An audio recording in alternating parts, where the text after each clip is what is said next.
In the final years of the Second World War, ordinary Japanese civilians lived under the shadow not only of Allied attacks from the air and the sea, but also under the constant pressure of their own nation's military.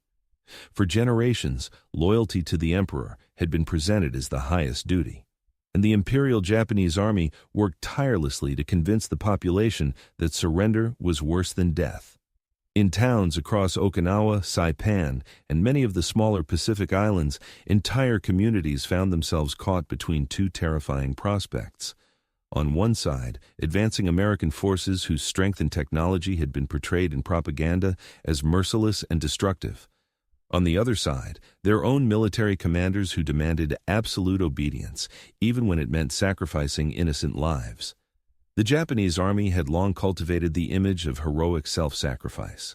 Soldiers were taught that to be captured was dishonorable, that the shame of falling into enemy hands would stain not just the individual, but their entire family. This same mentality was forced upon civilians as well.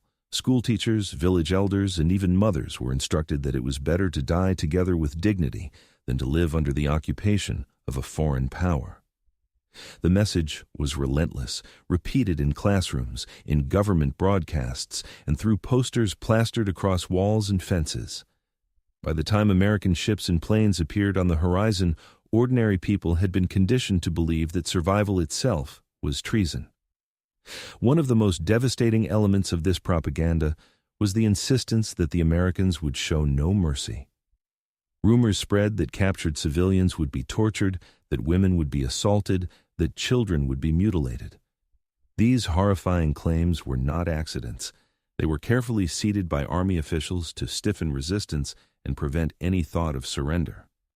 Leaflets distributed by Japanese authorities warned that American troops were monsters in human form, a force bent on destruction that no civilian could survive. In such an atmosphere, families began to view even their neighbors with suspicion, wondering who might falter under pressure and consider laying down arms or waving a white cloth to the approaching enemy. Fear became a weapon, and the Imperial Army wielded it ruthlessly. Orders issued to local commanders were explicit. If defeat became inevitable, the population was to be encouraged or forced to commit mass suicide rather than be taken prisoner. On Saipan in the summer of 1944, civilians were told to gather at the cliffs overlooking the ocean. Witnesses later recounted how soldiers distributed hand grenades to families, instructing parents to use one on their children and then on themselves. Others were ordered to jump into the sea or off the rocky ledges, believing it was the only honorable end. The sound of explosions mixed with cries carried over the water as entire families vanished in moments. For the Japanese military, this was not seen as cruelty but as the fulfillment of duty. Such tragedies revealed the extent to which the army controlled not only military strategy, but also the lives of ordinary people. Okinawa in 1945 brought the same grim reality. As American forces landed and pushed inland, the Imperial Japanese Army positioned itself among the civilian population, using homes, caves, and even schools as defensive strongholds. The Army's presence turned villages into battlefields. When civilians tried to flee, many were stopped by soldiers who insisted they remain and resist. Those suspected of considering surrender were often executed on the spot. In testimonies collected after the war, survivors described how neighbors disappeared overnight, accused of collaborating with the enemy simply because they had suggested seeking safety in American lines. The terror was not only physical, but psychological. Children were taught in classrooms to wield sharpened bamboo sticks and to prepare themselves to fight American soldiers. Mothers were told to hold knives ready, not to protect their families, but to kill their own children before capture. Such teachings left an indelible scar, planting fear so deep that even when American troops arrived offering food and water, many families hesitated, convinced it was some form of trick. These instructions came directly from higher command. Imperial edicts emphasized that civilians must not fall alive into enemy hands. Commanders who allowed mass surrender risked disgrace and punishment. As a result, field officers often enforced brutal measures to ensure compliance. Entire caves where civilians had taken refuge were sometimes destroyed by Japanese troops themselves if there was suspicion of wavering loyalty. Accounts tell of grenades thrown into shelters not by the advancing Americans, but by fellow countrymen seeking to uphold military directives. To modern ears, such measures may sound unthinkable, but within the strict code of wartime Japan, they were presented as necessary to preserve national honor. The emperor was considered divine, and obedience to his will, as interpreted by the army, left no room for individual survival if it meant captivity. Every leaflet, every radio broadcast, every command given to frightened villagers reinforced the same chilling message. Surrender was shameful, survival under occupation was unacceptable, and loyalty demanded ultimate sacrifice. The result was a population paralyzed by fear. When civilians looked at the horizon and saw American ships, they did not see potential relief or safety. They saw an approaching nightmare. When they turned to their own army for protection, they found themselves threatened with violence if they even considered laying down their arms. For many, there was no clear path to safety. Death seemed certain no matter what choice was made. The tragedy of this situation is best understood through the voices of survivors. Years after the war, elderly Okinawans recounted how their parents had urged them to hide quietly when soldiers came to distribute grenades, hoping to avoid detection. Others told of siblings who vanished into caves and never emerged, entire families lost because they believed the words of army officers who told them Americans would kill them all. These stories reveal not just isolated acts, but a systematic policy that blurred the line between soldier and civilian, forcing ordinary people into the machinery of total war. As the tide of battle turned against Japan, the desperation of the army only deepened. By 1945, shortages of food, medicine, and weapons left garrisons across the islands struggling to survive. Instead of easing their grip on the population, commanders tightened it further. Civilians were conscripted to build defenses, to carry supplies, even to serve as human shields. In Okinawa, elderly men were handed makeshift weapons and told to form volunteer fighting units. Boys barely in their teens were conscripted into service, sometimes given explosives and ordered to run under American tanks. For families already suffering hunger and exhaustion, these demands added yet another layer of despair. The people of Okinawa and other occupied islands lived under a double siege starvation from the collapse of supply lines and constant danger from both advancing American fire and their own army's expectations. By the spring of 1945, many Japanese civilians had reached a breaking point. Yet even in that moment, when the logic of survival might have led them to surrender, the army continued to portray Americans as ruthless enemies who would show no compassion. In reality, when civilians eventually crossed into American lines, they often found food, water, and medical assistance. But before that realization could occur, countless lives were lost because their own leaders had convinced them such an outcome was impossible. The deep-rooted fear of their own army had already dictated their choices. In the end, the Japanese military's policy of forcing civilians into death or compliance revealed the darker side of a system built on absolute obedience. It ensured that the population, already weary from years of war, faced the final battles with terror in their hearts, not just of foreign soldiers, but of their own supposed protectors. For Japanese civilians, survival itself had become an act of defiance, and even the smallest decision to seek safety in American hands was made in the face of threats from their own countrymen. This legacy of fear would shape the encounters that followed when American troops finally did arrive. When American soldiers finally broke through the defenses of Okinawa and other Japanese-held territories, the first encounters between troops and civilians unfolded in ways that confounded every expectation created by years of propaganda. For months, ordinary people had been told that the Americans would bring nothing but cruelty and destruction. Families hiding in caves whispered warnings to their children never to trust the foreigners. Mothers clutched knives, prepared to use them if the nightmare stories proved true. Yet when the moment of contact came, the reality was strikingly different. Instead of immediate violence, Japanese civilians often found themselves being offered water, food, or medical attention. The soldiers they had been taught to fear as monsters appeared not as executioners, but as rescuers. This contrast was so stark that many survivors would later recall their disbelief, describing the experience as one of the most confusing and life-changing moments of their lives. One of the most significant actions by American troops was their effort to protect civilians from the very army that claimed to defend them. On Okinawa, as Imperial Japanese troops retreated deeper into the island's ridges and caves, they attempted to force civilians to accompany them. These civilians were intended to act as human shields, slowing down American advances and preventing full-scale bombardments. Many villagers resisted quietly, trying to slip away into the jungle or into the night. When American patrols discovered these frightened groups, instead of treating them as enemies, soldiers often placed themselves between the civilians and pursuing Japanese patrols. Accounts from the battlefield describe Marines and Army infantrymen guiding families to safe zones while simultaneously defending them from snipers and stragglers of the Imperial Army. For villagers who had expected execution, the sight of Americans turning their weapons not on them, but on their own soldiers, was beyond comprehension. This protection extended beyond the immediate chaos of battle. In numerous cases, American units established zones specifically designated for civilians. Families who had hidden for days in damp caves emerged hesitantly, their eyes blinking in the daylight, only to be greeted with tents, rations, and medical treatment. The Army's field hospitals, initially intended for wounded soldiers, began admitting Japanese children suffering from malnutrition and infections.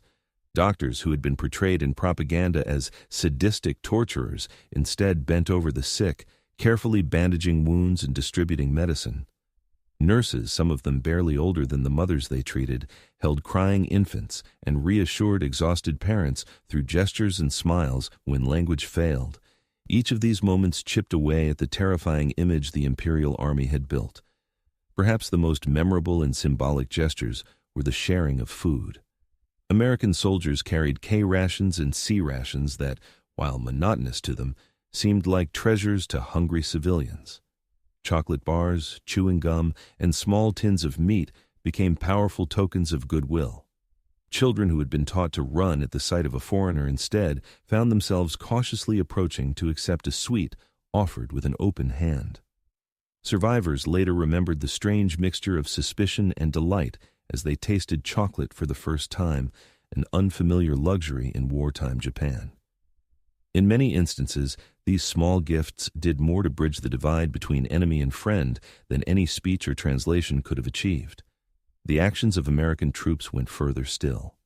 On several occasions, soldiers took direct risks to save civilians from being forced into mass suicides. During the fighting on Saipan and Okinawa, Japanese officers had gathered civilians on cliff edges, insisting they jump to preserve their honor. Eyewitnesses describe moments when American troops rushed forward, shouting and waving, trying to convince families not to leap. Some soldiers even ran to the base of cliffs, stretching their arms upward, shouting assurances that they would not harm anyone. Though not every life could be saved, the determination of those men to stop the cycle of fear left deep impressions on the survivors. Years later, Japanese civilians would testify that the sound of American voices begging them to live was the first time they realized everything they had been told about the enemy was false. One account from Okinawa tells of a group of villagers cornered in a cave by Japanese soldiers who threatened to kill anyone attempting to surrender. As American forces advanced, the Japanese troops fled deeper into the tunnel, leaving civilians trapped. When U.S. soldiers reached the entrance, instead of firing blindly, they called into the darkness, urging anyone inside to come out safely. Families hesitated, expecting treachery, but when one child stumbled forward, an American medic immediately carried him to safety. Seeing this, others followed, and within minutes, dozens of lives had been spared. For those who emerged into the sunlight, the image of the medic carrying the child remained etched into their memory. What had been feared as an army of monsters became, in that instant, an army of protectors. American officers also recognized the importance of separating civilians from combat zones as quickly as possible. They instructed their troops to treat non-combatants with care, even in the middle of intense fighting. This policy stood in stark contrast to the actions of the Imperial Army, which often positioned civilians as barriers. The Americans, by removing women and children from harm's way, not only improved their own tactical advantage, but also demonstrated a level of humanity that completely contradicted the warnings Japanese civilians had received. In many cases, soldiers shared their own canteens, wrapped shivering children in spare jackets, or even carried the elderly on stretchers down treacherous paths. Such acts, repeated countless times across the battlefield, transformed the way civilians viewed the invading force. Another remarkable aspect was the willingness of American soldiers to protect civilians from starvation even when supplies were limited. On Okinawa, where thousands were displaced from their homes, field kitchens began distributing rice and soup to the population. In one instance, troops who had been issued rations of canned peaches and corned beef opened their supplies to feed children who had not eaten in days. These gestures often came at a cost to the soldiers themselves, yet they were carried out with little hesitation. To civilians accustomed to the harsh orders of their own army, the idea that enemy soldiers would willingly go hungry so that children could eat seemed almost impossible to believe. The humanitarian impulse extended into the chaos of battle itself. Reports exist of soldiers halting their advance momentarily to allow civilians to cross lines, even when it meant slowing momentum. Medics who were trained to treat wounded comrades found themselves tending to civilians who had been caught in crossfire or had suffered from malnutrition long before the fighting reached them. Stretchers carried not just soldiers, but mothers and infants. These actions did not go unnoticed.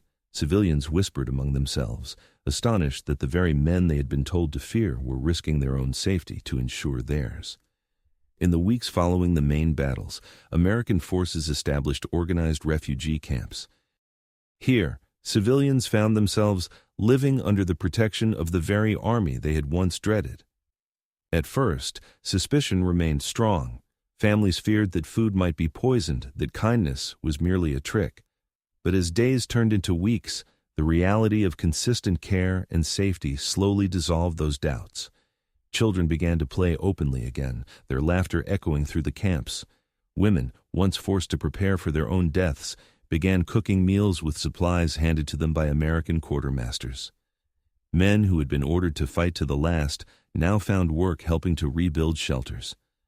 Step by step, the wall of fear crumbled, replaced by cautious trust. The presence of interpreters and Japanese-American soldiers added another layer of reassurance. These men, often born in the United States to immigrant parents, spoke Japanese fluently and acted as bridges between two worlds. They explained American intentions, calmed fears, and helped arrange the distribution of supplies. For many civilians, hearing their own language spoken by someone in an American uniform was profoundly disorienting but also comforting. It confirmed that the strangers offering food and medicine truly wished to help, not harm. In this way, the small group of bilingual soldiers played a role far greater than their numbers, shaping the perception of American forces as something other than enemies. Perhaps the most powerful testimony to the actions of American troops comes from the survivors themselves. Decades later, many elderly Japanese remembered vividly the first moments of contact. They recalled trembling as they stepped out of hiding, expecting a rifle shot, only to be greeted with a smile and a piece of candy. They remembered soldiers carrying them on their backs through muddy fields, protecting them from both hunger and gunfire. For people who had been convinced that death was inevitable, these memories stood as proof that compassion could appear even in the midst of war. For the American soldiers, many of these actions may have seemed ordinary acts of decency carried out instinctively in the face of human suffering. But for Japanese civilians, the effect was nothing short of revolutionary. Every gesture contradicted years of indoctrination. Every meal shared, every wound bandaged, every life spared was a direct challenge to the narrative imposed by their own army. It was not simply that American troops defeated the Imperial Japanese Army on the battlefield. They also defeated the lies that had bound civilians in fear. In hindsight, historians have noted that these humanitarian actions played a critical role in reshaping relations between former enemies. The seeds of post-war reconciliation were planted not in diplomatic conferences, but in muddy fields and makeshift camps, where soldiers chose kindness over cruelty. For the civilians who lived through it, the transformation was personal and unforgettable. The enemy had become protector, and in that reversal lay the beginning of a new chapter for Japan and the United States alike. When the guns finally fell silent and the survivors of Okinawa, Saipan, and countless smaller islands emerged from caves and shattered homes, the emotions that swept through the civilian population were a mixture of disbelief, confusion, and fragile hope. For so long, they had been told that the enemy would treat them without mercy, that surrender meant humiliation, and that survival itself was a betrayal of the emperor. Now, standing face to face with American troops who offered food instead of punishment, who brought water instead of cruelty, they found their entire understanding of the world collapsing in a matter of hours. The shock was not a single moment, but a process that unfolded day after day, as civilians realized that everything they had been taught about the enemy was false. Mothers who had prepared to end the lives of their children rather than face capture discovered that those same children were being handed pieces of candy and warm blankets by foreign soldiers. Fathers who had hidden knives in their sleeves, expecting betrayal, found themselves guided to safety and given work helping rebuild shelters. The sense of fear, drilled into them for years by their own army, began to dissolve, replaced by the difficult task of accepting an unexpected reality. At first, trust came slowly. Many civilians remained on edge, waiting for the cruelty they had been promised would arrive sooner or later. Entire families whispered to each other at night in camps set up by American forces, wondering if the food was poisoned or if the kindness was only temporary. But as the days turned into weeks, and as each meal was served without deception, the truth became undeniable. Soldiers carried water to the elderly, treated the wounds of children, and helped bury the dead with respect. These small but constant acts reshaped the very foundation of how civilians perceived the world around them. One survivor later recalled that the moment an American medic dressed her mother's wounds was the moment she realized her own army had lied. From that day forward, the fear she had carried in her heart began to fade. The emotional reaction was often overwhelming. Some survivors cried openly, not from sorrow, but from the sudden collapse of the terrifying expectations that had ruled their lives. Others bowed deeply in gratitude, even though they had once been told such a gesture should only be given to the emperor. Children who had been too frightened to speak now laughed as they played with objects given to them by American troops. Empty ration tins turned into toys, pieces of cloth transformed into kites. What shocked the civilians most was not just that they had survived, but that the enemy they had dreaded seemed determined to keep them alive. Each day added another layer of disbelief, slowly replaced by gratitude. The transformation also carried a sense of guilt and sorrow. Many families had lost relatives to forced suicides or executions carried out by their own soldiers before the Americans arrived. When they realized that surrender would not have brought shame or cruelty, the pain of those unnecessary deaths became unbearable. Mothers asked why they had been told to sacrifice their children when safety had been so close. Fathers questioned the honor of commanders who had ordered entire communities to choose death over life. The bitterness toward the imperial army grew stronger as the truth became clear. Survivors understood that their suffering had not been caused by American cruelty, but by the deliberate lies of their own leaders. This realization shaped the way civilians remembered the war. Instead of remembering Americans as ruthless invaders, they remembered them as protectors who exposed the betrayal of their own government. The consequences of this shift in perception were far-reaching. In the immediate aftermath, it allowed the American occupation to proceed with far less resistance than might have been expected.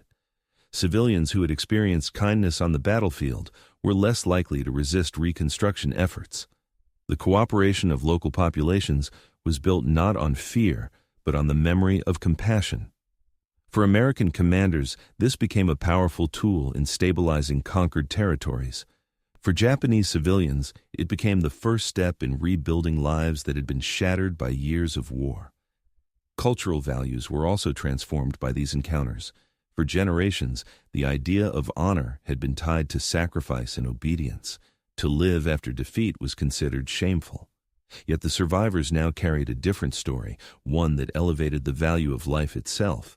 They began to teach their children that survival was honorable, that compassion was stronger than propaganda, and that loyalty to family mattered more than blind loyalty to militarism. This cultural change, born in the mud and ruins of Okinawa and Saipan, would echo through the decades, influencing the peaceful path Japan would take after the war. It marked the beginning of a shift from a society that glorified sacrifice to one that valued peace and rebuilding. Individual stories reinforced this transformation. An elderly woman from Okinawa later remembered how an American soldier had carried her on his back for more than a mile to reach a safe zone. For her, that moment erased years of fear. A boy from Saipan recalled the first taste of chocolate given to him by a soldier. It was not only sweet but unforgettable, a symbol of a new reality where kindness had replaced terror. A mother described how she had expected to die with her infant in her arms, only to find herself placing that same child in the hands of an American medic who treated him as gently as if he were his own. These personal memories became part of family histories, retold again and again as proof that compassion had triumphed over lies. As the occupation continued, these stories contributed to a broader reconciliation between Japan and the United States. The foundation of the post-war alliance was not laid solely in diplomatic meetings, but in the lived experiences of civilians who remembered being protected when they were most vulnerable. Their willingness to rebuild alongside former enemies was shaped by the realization that Americans had chosen humanity over brutality. Without these memories, the occupation could have been marked by unrest and resistance. Instead, it became the beginning of one of the most unlikely alliances of the 20th century. The legacy of these encounters reached beyond politics and culture. They became lessons in the power of human decency to overcome even the darkest propaganda. Survivors testified that kindness shown in those moments had greater impact than any military victory. The collapse of fear was not caused by weapons, but by simple acts of care. In the eyes of civilians, the Americans had not only defeated the Japanese army, they had also defeated the lies that had enslaved their minds. This was a victory of truth over deception, compassion over fear, and life over death. Decades later, elderly survivors continued to share these stories with younger generations. They told of the shock they felt when they realized the enemy would protect them. They described the gratitude they felt when soldiers risked their lives to save civilians from forced suicides. They remembered how disbelief turned into trust, and how that trust helped them rebuild their country. These memories became part of Japan's national identity, shaping how the nation viewed both its past and its future. The trauma of the war was real and devastating, but within it was also the lesson that humanity could prevail even in the worst of circumstances. For the Americans who served, these moments also left deep impressions. Many soldiers wrote home about the civilians they encountered, describing the joy of giving food to hungry children or the relief of seeing families emerge from caves alive. They realized that their role extended beyond fighting. It included protecting those who had been caught in the middle of a conflict they did not choose. This sense of responsibility influenced the way American forces approached the occupation, emphasizing rebuilding and stability over punishment. It also reminded the soldiers themselves that even in war, decency could survive. The long-term consequence was the building of a partnership that would shape the post-war world. The shock of civilians discovering compassion where they expected cruelty became the seed of trust that allowed two former enemies to become allies. The disbelief of that first encounter gradually transformed into respect and eventually into cooperation. It was a process that demonstrated the extraordinary power of human encounters to reshape history. Without those moments on the battlefield, the story of post-war Japan might have been very different. The reaction of Japanese civilians to the protection offered by American troops is a reminder that history is not only written in battles and treaties, but also in the lives of ordinary people. It shows that propaganda, no matter how deeply rooted, can be undone by simple acts of humanity. It reveals that compassion can change not only individual lives, but the course of nations. The disbelief that once filled the eyes of civilians became gratitude, and from that gratitude grew a peace that endures to this day. The world learned that kindness can be a weapon stronger than fear, capable of building bridges where war had created only ruins. If you found this story as powerful as the survivors did, make sure to subscribe so you don't miss the next video. Tell me in the comments what you think. Can small acts of kindness in war truly change the future of entire nations? And if you want to hear more hidden stories from the Second World War that reveal the human side of history, check out the other videos on this channel. You'll find even more moments that will surprise you.